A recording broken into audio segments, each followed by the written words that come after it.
Would you like to learn from those that are taking their lives, their businesses, and their passions to the next level? Best-selling author of Speakeasy and master connector Lou Diamond is here to connect you to some of the most inspiring and amazing people on this planet. Get ready to thrive loud with Lou Diamond.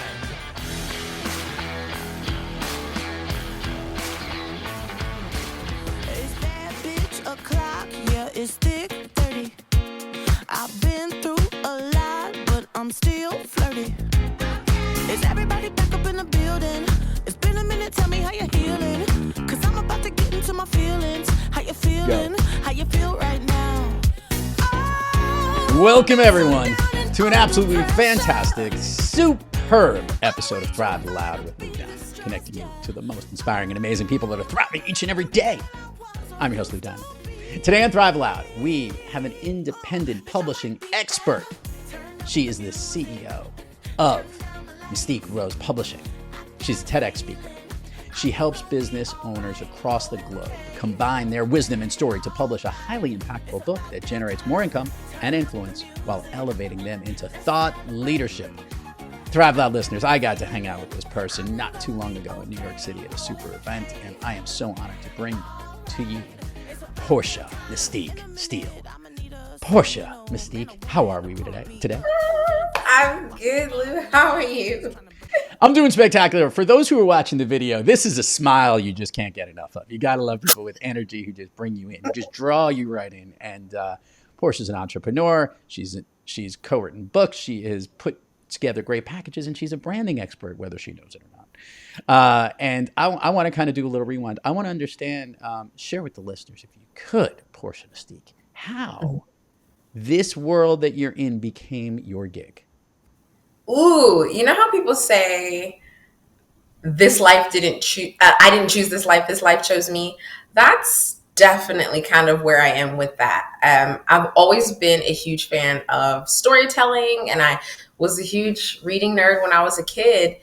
And so I think ever since I was like 7 years old, I knew that I was going to A, be an entrepreneur, and B, that it would involve storytelling some way, somehow. So it just so happened that I just dove into editing because I was reading books online that were like published online in that space, like not officially published, but writers were just putting their stories on like Goodreads and Wattpad. And I was reading those, and it was really great, but it was riddled with errors. Like, I hated it. It was so difficult to be able to get through an awesome story when every other word was misspelled, or there's punctuation errors, a little bit of a grammar Nazi, if you will. So I just reached out to them, and I was like, hey, can I edit this for free? Because I'm sure we'll get into my background and my story. But at that time in my life, I wasn't really doing anything. And they said, yeah. And eventually my now husband was like, you could make money off of this. And I was like, no kidding. So I created an Upwork profile and I started freelance editing. And that opened my eyes to the independent publishing space. And I did all I could to learn about it. And I fell in love. And I was like, well, we got to do this forever. We have to do this forever. Well, at least for a certain window of time, but then again, you're loving it, which is awesome. I love it. Yeah. There's a lot of BS people spew around self-publishing, and they need some truths and things around that. Can you help clarify some of that? Because, by the way, we've had people who are publishers. We have had some self-publishers. We have people who put books together. And to your point, there's a lot of confusion around that whole space. One of the things that you learned in eventually helping people putting this message together is, how did you uncover what the key truths are? What were the key things that you knew were important so that you can help the authors that you help? I think first and foremost, the biggest myth that people have is, I have a powerful story and I want to tell it and share it with the world. And that's the BS that is passed around all the time. Like, if you've had an incredible story or you've had an amazing triumph, you need to put it into a book and let the world know about your story. That just doesn't work. Like, what they can tell us with that, readers are selfish. Like, if they don't know you, if you're not a celebrity, if you're not an influencer, they don't give a damn. I don't know. Am I allowed to curse? I don't know. Yes, you are. You can say whatever the heck you want. Okay. They don't care, right? Readers don't care unless they know you. And I think that was the biggest lie around independent publishing. So I was like, we're not doing that. We as authors are here to serve our readers. Our readers are selfish. They're supposed to be. Our job as authors is to give them everything they want. Whatever their desire is, we have to give it. And every book contains a promise, whether it's the promise to be educated, to be entertained, to be motivated, to be inspired. Whatever that promise is, it is our job as authors to deliver that. And if you're an independent author, then you're beautifully positioned to make that happen without all the red tape and nonsense of traditional publishing. But you have to understand that this isn't about you. Just because it's called self-publishing doesn't mean it's about yourself. It's not about you. It's about the readers. And that's why so many self-published authors kind of fail at selling copies of their books. So this is an interesting take. And by the way, I'm totally with you on this, because a lot of people are stuck in the me instead of the we when they're in that writing space, and because they've got their story and they can't get out of their world. How do you help them spew that message into a way that is going to connect with the reader? Because that's a big transformation, to get them to take their story and make it applicable to the masses, make it applicable to that selfish reader versus the selfish author. Yeah, that's a good question. I just use a single statement that the world's most impactful books are simply solutions to the problems that people have. So when a reader falls in love with a book, it is because that book did something for them. It solved a problem that they had. So when I work with my authors, that's where we start. My authors are typically small to medium-sized business owners. They're entrepreneurs. So they already offer different solutions in their businesses, especially if they're coaches, right? They're solving problems all the freaking time. So then the goal would be, what solutions do you offer and what problems does your solution solve? Because if we can get clear on that problem, we can write a book about that problem, include the solution, put your story on top of it, and then have a book that really serves your readers. For those very attentive listeners here on Thrive Loud who are loyal for all the hundreds of episodes we've had here, we've had great consultants come up here and actually get in the seat that Porsche is in and share a very important thing for starting their business. What problem do you solve? Which is really the way you're thinking about it, right? The entrepreneur in you is actually, you need to treat the book like a business that's a consulting firm, if you would. But it's, it's got and it should have a dialogue, although it's difficult for the book to talk back. But it definitely is to be a resource for people to provide, specifically in the nonfiction space. Although I would argue it flows very much into the fiction space too, because we are trying to please what the reader wants to learn about and the things that they like. In helping people to connect that message, because by the way, some people are very good at that and some people need help with it. Does MysticqueRose Publishing have a system to help them kind of break that through when you start working with the author? Can you talk about that process in the early stages, in that, hey, I've got an idea, I got the story, but how am I going to make that sing and sell? Yeah, I think you actually kind of answered that question when you talked about how writing a book is like starting a business. So when you are offering a service or you are solving a problem that people have, in order for that to be successful, you have to get clear on that problem and get clear on who you're serving. And that's the same thing that we do with the book. So when a new person comes to me and they say, Porsche, I have this great book idea. I want to write a book. I literally give them a worksheet called Building the Bones of Your Book. And it is very similar to the questions that you have to answer when writing a business plan. So it's, what is the problem that you're solving? Who do you serve? Why does it matter? Which is a huge one that most people skip. And why should your readers care? Right? And then we move into creating that perfect reader, which is the same thing as a client avatar when you have a service. In your business as a service. So yeah, we create this fictional person. We imagine that they are the perfect reader. We get very clear on their lives. We get clear on their challenges. We get clear on their desires. And then we can then funnel that idea through the life of our perfect reader and create a book that is designed for them. Then when it comes time to launch and market it, we have that ideal client, that perfect reader who we know this book would be for. We can go out into the world, find them and say, here's that book that you've been waiting for. So it all starts with the whys, the whats, the hows, and the whos. Speaking of the whys, the what's, the hows, and the who's, as it relates to you as an entrepreneur and you putting your story together and you following a lot of that process to serve the people that you did. Obviously, I bet from starting that little editing piece where you became the grammar police and going through things and trying to fix things up, as your husband recognized that this is an opportunity there, the way that you do it. There must have been a story before the work you did, the work before the work, if you would, that got you there. Maybe we could do like a little rewind. I don't want to go all the way back to the womb, but I want to understand like what you brought to the table to help get that process. I love making this one laugh, by the way. That's my goal for the rest of the podcast, is just to get her more smiling. Share with the listeners, if you could, maybe how you were able to take some of the stuff before you created MysticqueRose that can help build what makes this business so unique. Oh, absolutely. Yeah. I guess we could just kind of go back 5 years or like a little bit before then. But yeah, I kind of grew up in a cult-like family, which sounds crazy, but it's just my father ran our family very similar to a cult. So I was prohibited from doing a lot of stuff. I wasn't allowed to go to college, couldn't get a job, wasn't allowed to date. So I was just stuck in the house all the time.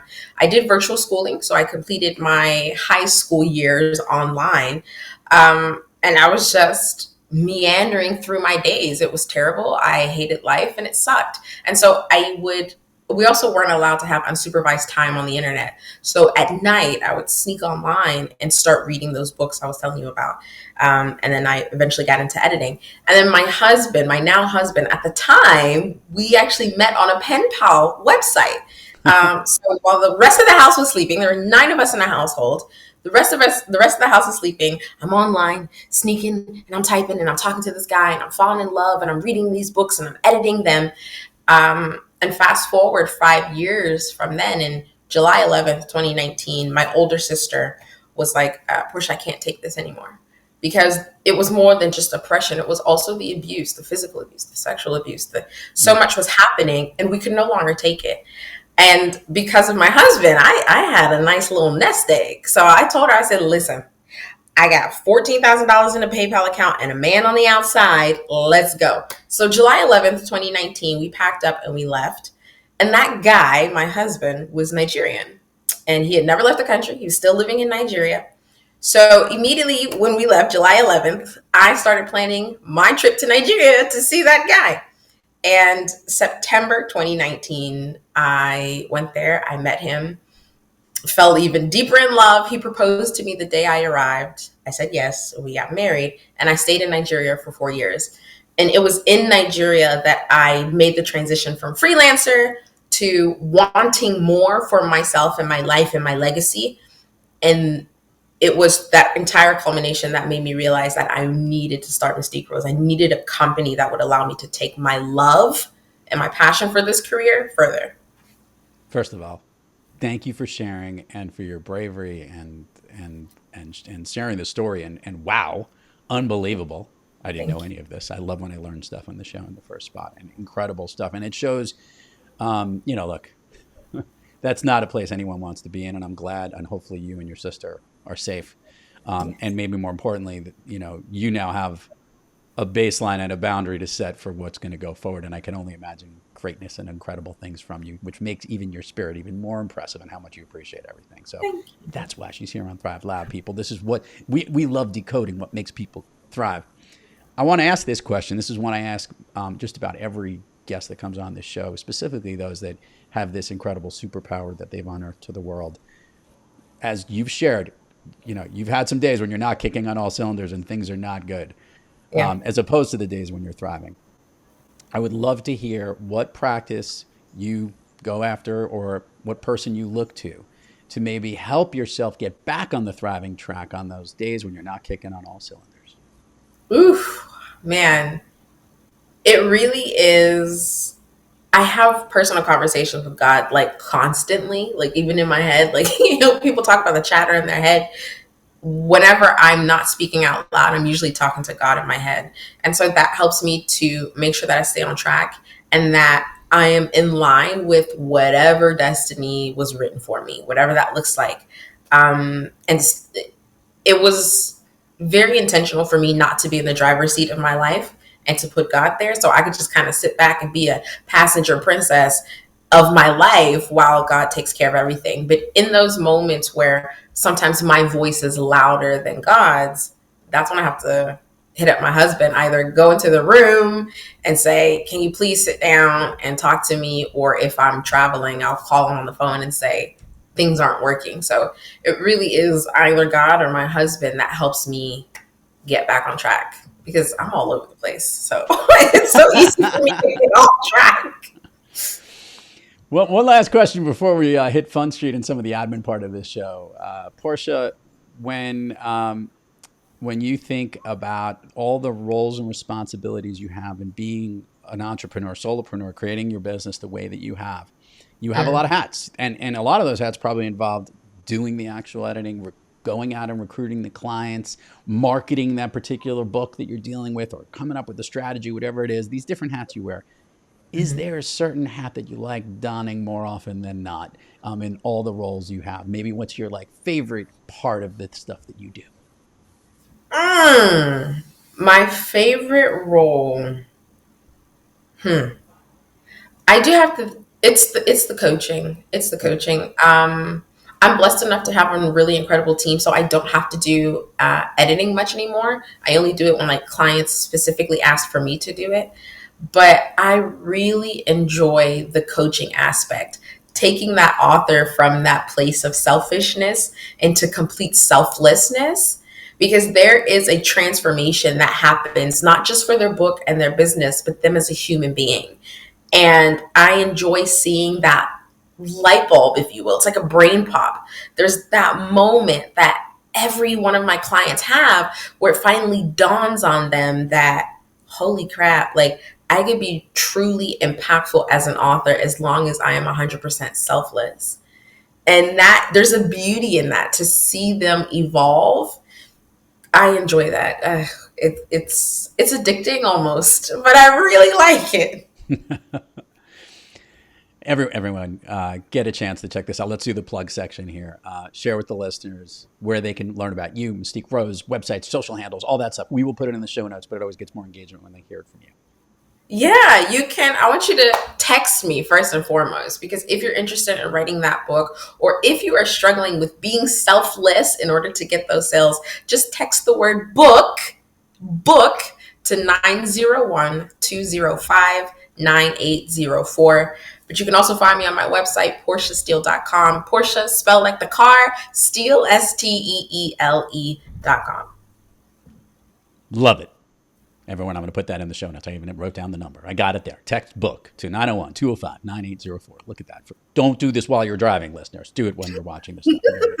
We have to give warnings to people sometimes. Okay. Porsche Mysticque Steele, are you ready to go down Fun Street? Yes. She's born for fun, Of course she is. Okay. Can you share with the listeners what you shared with me as one of your all-time favorite movies and why it connects with you? Okay. Well, I really sucked at finding my favorite movie, but the one movie the series that I keep going back to every time it's on TV, I have to put it on, is the Planet of the Apes series. So Dawn of the Planet of the Apes, Rise of the Planet of the Apes, the new one's coming out, Kingdom of the Planet of the Apes. I freaking love that series. Why though? Why does it resonate with me? I think it's so reminiscent of the way societies are created and the way that they break down. Even though it is a work of fiction, I feel like I actually learned a lot about humankind and the way that we interact with each other and the way we interact with a supposed threat. And I just love the fact that even the dialogue, which is funny because the apes don't really speak. There's a lot of sign language, right? Even the dialogue was super powerful. And I absolutely fell in love with Caesar. Caesar's character was everything for me because he was the epitome of what I would deem to be a great human being. He's not human, but he had the conflict, he had the love, but he also had this toughness. So when it was time to get at somebody, he could get at them. But you could see this kind of inner torture or inner conflict within him in order to be that type of person. I don't know, man. It's just, it's so beautifully written. It was so beautifully written. Shout out to Matt Reeves. I know he did the the first one, and then they switched the director afterwards. But whatever, the whole series, I loved it. Definitely. And listeners, and we'll send a link. Go check out an early episode of Thrive Loud where we had Mark Bombeck on, and who was the writer of these two and the executive producers of many of them as well. So really cool to hear how that whole series came in. So we'll make sure we connect the dots there. But it's a great series, and there's a new one out now. We're recording this in April of 2024, and this is amazing. There's a new one coming out now, and I think the Caesar character still is involved in it. So it's pretty. No, Caesar's dead. I don't want to. Yeah, it's okay. So there's a new Caesar. Maybe it's the next generation of it or something. It's his son. Yeah, there you go. See, that being said, continuing the generation of everything. All righty. You ready to go down Fun Street here? Oh, wait. Before I do that, before I go through the speed round, when we go through what we call the Speakeasy Pub Crawl, where we basically take a shot of gumption, go to all the fun stops along the way that mean something to Porsche, and we basically go down Fun Street and all the different speakeasies and find out what she likes the most. Before we do that, I want to ask, as a publisher, is there a nonfiction, is there a fiction author that you love to read, like the series, or someone who has that type of thing? Is there an author that you like more than anyone else? Two. I have two favorite authors, Stephen King, which is like a given, and then Paulo Coelho. So I'm still going through Paulo Coelho's entire series, but it's The Alchemist that I keep reading over and over and over again. You mentioned earlier, that, fiction books, maybe they don't have that whole business aspect, right, of being selfless. But I think they do. The Alchemist really solved a problem in my life that I didn't realize that I had. So, yeah, Paulo Coelho, Stephen King, those are my two favorite authors. Love it. Fiction authors. All right, so we're going to hit the speed round. First things that come to your mind, these things make you thrive. Ready? Of late, a song that you love to listen to, or maybe one that pumps you up. Oh my God, what? Okay, why am I blanking right now? Anything by Kendrick Lamar, I always get amped up. But there's this one song by Lizzo, and I can't think of what it's called. Oh, About Damn Time. Oh, there you go. We love that one. Favorite food that's not a dessert. Favorite food that's not a dessert. Goat meat pepper soup. It's a Nigerian dish. I love it. Favorite dessert. Carrot cake. That's a lie. I just made that up. I don't know. Oh, carrot cake. But I like carrot cake. My wife loves carrot cake. She loves carrot cake. It's very good. Okay. It's a little too cream cheesy for me, but that's okay. Some people love carrot cake. Okay. An activity you wish you did more of. Jigsaw puzzles. An activity you wish you did less of. Scrolling through social media. An activity that's relatively new to you that you've recently tried. You like so much, you want to tell everybody else to try. Jogging. Oh. If I could snap my fingers, I think I know the answer to this, and Porsche Mysticque Steele can be anywhere in the world, where is she? Nigeria. Yeah, I figured that's where it was going. You going soon? Yeah, I'll be going back soon after the tour is over. Awesome. Porsche Mysticque Steele, MysticqueRose Publishing. Everybody check it out. Check out our TED Talk. Text the book to the link we sent in the show notes we talked about earlier. And thank you so much for doing what you're doing. And thank you for coming on Thrive Loud today. It's an honor to have you on. Thank you, Lou. I am honored. Thank you. To all our listeners out there, keep moving onward and upward. And remember, be brief, be bright, be gone. It's about damn time. You've been listening to Thrive Loud with your host, Lou Diamond. Check us out on the web at thriveloud.com and follow us on Instagram, LinkedIn, Twitter, and Facebook at Thrive Loud. And check us out on the Good Pods app at Thrive Loud, where you can follow, listen, and connect directly to Lou and all of the Thrive Loud episodes. Thanks for listening.